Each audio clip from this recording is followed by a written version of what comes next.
Hello, नमस्कार, आदाब, सत श्री अकाल। मैं हूं आपकी दोस्त और होस्ट कृतिका पारिक और आप सबका स्वागत है हमारे YouTube channel the audio star में। आज मैं आप सबके लिए लेके आई हूं एक बहुत ही प्रेरणादायक कहानी। तो इस कहानी का शीर्षक है लव और लाइफ, जो कि लिखी गई है हमारे ही मित्र दीपक शर्मा के द्वारा। तो कहानी शुरू करने से पहले मैं आप सबसे कुछ कहना चाहती हूँ कि मुझे ये सुनकर बहुत दुख होता है कि कुछ लोग ऐसा सोचते हैं कि सेना में भर्ती होने का मतलब है शहीद होना। लेकिन आप लोग जाइए और उस सैनिक से पूछिए कि आपने सेना में भर्ती होने से पहले क्या सोचा था, कि आपको क्यों सेना में भर्ती होना है। पता है उसका क्या जवाब होगा? बस यही कि मैं अपनी भारत माता की रक्षा करना चाहता हूँ। जिस धरती पे मैंने जन्म लिया है, जिस धरती ने मुझे इतना कुछ दिया है, मैं उसका ऋण चुकाना चाहता हूँ। मैं उसके लिए कुछ करना चाहता हूँ। मैं अपने भारतवासी जो मेरे भाई बहन हैं उनकी रक्षा करना चाहता हूँ। तो आशा करती हूँ यह कहानी सुनने के बाद जो लोग भी ये सोचते हैं कि सेना में भर्ती होने का मतलब है शहीद होना, उनकी सोच बदल जाएगी। तो ज़्यादा समय ना लेते हुए आइए हम कहानी शुरू करते हैं। इस कहानी की शुरुआत होती है 10 मार्च 2018 से। एक लड़की जिसका नाम साक्षी शर्मा है, जो गर्ल्स हॉस्टल में रहती है और वो पढ़ाई लिखाई में हमेशा अच्छे नंबरों से उत्तीर्ण होती है, हमेशा टॉप करती है अपनी कक्षा में। चाहे कोई भी विषय हो, गणित हो, अंग्रेजी हो, कोई भी विषय हो, वो हमेशा अव्वल नंबरों से उत्तीर्ण होती है। वो पढ़ाई में अच्छी तो थी ही, लेकिन साथ में उसका एक सपना भी था कि उसे सेना में भर्ती होना है। लेकिन कभी कभार उसे अपना ये सपना सच होता हुआ नजर नहीं आता था। उसे लगता था कि वो सेना में भर्ती नहीं हो पाएगी। पता है क्यों? क्योंकि उसकी सहेलियां उसे कहती थी कि अच्छा तू ये बता, तू सेना में क्यों जाना चाहती है? तू करेगी क्या सेना में जाकर? तुझे मालूम भी है आज तक जो भी सेना में भर्ती हुआ है वो अपने घर जिंदा वापस लौट के नहीं आया, इसलिए तुझे भी नहीं जाना चाहिए। एक दिन उसकी मित्रता एक शोभित नाम के लड़के से होती है। वह भी पढ़ाई लिखाई में अच्छे नंबर लाता था और 2 बार तो उसने अपनी कक्षा में टॉप किया था और 2 बार उसे बेस्ट एक्सीलेंसी अवार्ड से सम्मानित भी किया गया था। जबकि साक्षी को इतना सब कुछ करने के बाद भी कोई भी अवार्ड प्राप्त नहीं हुआ था।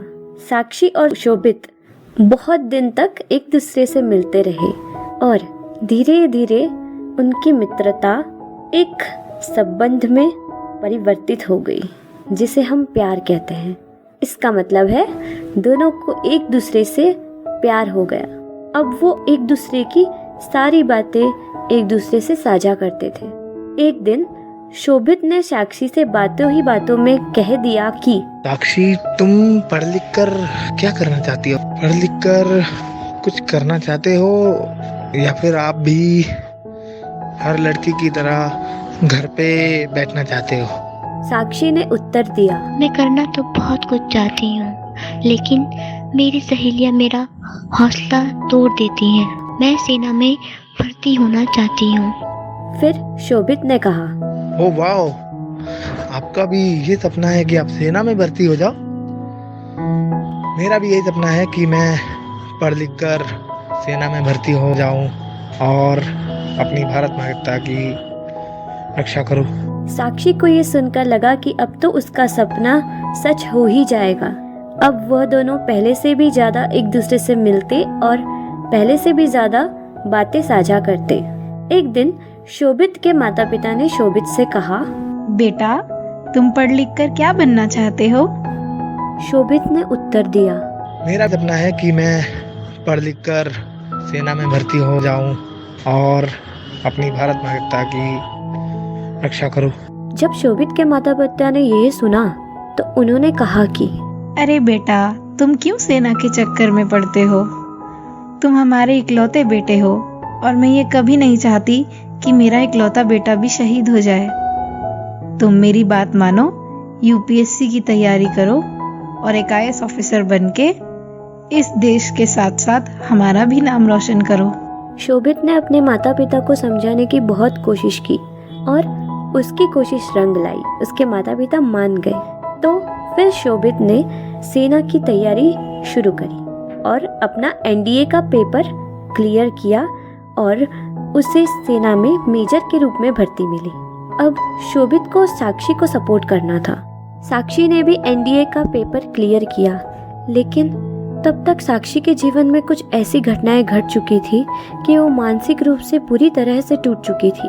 शोभित ने बहुत ही गहराई में जाके अच्छे से जब उससे पूछा, तब साक्षी ने शोभित से कहा कि मेरे माँ बाप अब इस दुनिया में नहीं रहे हैं। शोभित ने हौसला देते हुए साक्षी से कहा कि देखो यार, मैं माँ बाप की कमी तो पूरी नहीं कर सकता, लेकिन हाँ, ये मेरा वादा है तुमसे कि जब भी तुम्हें मेरी ज़रूरत पड़ेगी तो मैं हाजिर रहूँगा और मैं आपका हमेशा साथ दूंगा। शोभित ने यह वादा साक्षी से किया और साक्षी की सेना में भर्ती न होने तक साक्षी का हाथ नहीं छोड़ा। जब साक्षी सेना में भर्ती हुई तो उसे एक सिपाही के रूप में भर्ती होना पड़ा और साक्षी का यह सपना साकार होते हुए देख शोभित को बहुत खुशी हुई और उसने साक्षी के सामने शादी का प्रस्ताव रखा। शोभित के मुख से अपने लिए ये प्रस्ताव सुन के साक्षी की खुशी का ठिकाना ही नहीं रहा और उसने ये प्रस्ताव स्वीकार कर लिया। शोभित ने जब घर जाकर अपने माता पिता से ये बात कही तो वो नहीं माने और शोभित के पिता ने उससे कहा कि शोभित, मैंने तुम्हारे लिए किसी और को पसंद किया है। शोभित ने अपने माता पिता को बहुत समझाया और उसकी कोशिश रंग लाई और शोभित के माता पिता मान गए। दोनों ने शादी कर ली और अपना जीवन अच्छे से व्यतीत करने लगे।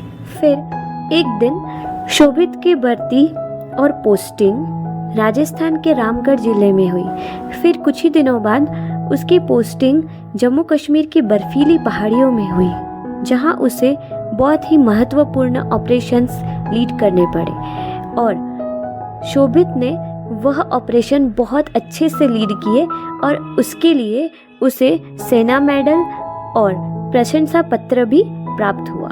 एक बार बहादुरी से एक ऑपरेशन लीड करते हुए शोभित के शरीर में 15 गोलियां लगी, लेकिन वह निरंतर लड़ता रहा और तब तक लड़ता रहा जब तक उस जगह पर आतंकवादियों का सफाया नहीं हो गया। फिर उसके बाद उसने वहीं पे सर्च ऑपरेशन को अंजाम दिया, लेकिन तब तक उसके शरीर में से काफी खून बह चुका था कि उसकी बचने की संभावना भी कम थी। यह बात जब साक्षी को पता चली तब शोभित श्रीनगर के एक आर्मी अस्पताल में भर्ती था।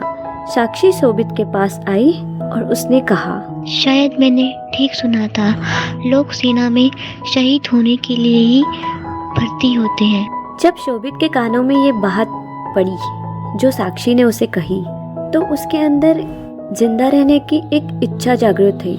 उसके अंदर एक अलग सी ही हिम्मत आई और उसकी इसी हिम्मत ने उसे जीवन दान दिया। 16 महीने के लंबे इलाज के बाद शोभित पूरी तरह से ठीक हो गया और उन दोनों ने भगवान का शुक्रिया अदा किया। शोभित और साक्षी की कहानी इस युवा पीढ़ी के लिए एक मिसाल है और उन लोगों के मुंह पे तमाचा है जो ये सोचते हैं कि सेना में भर्ती होने का मतलब शहीद होना है। तो दोस्तों, यही थी हमारे बहादुर साक्षी और शोभित की कहानी। चलिए दोस्तों, अब आपका परिचय कराते हैं इस कहानी के पात्रों से।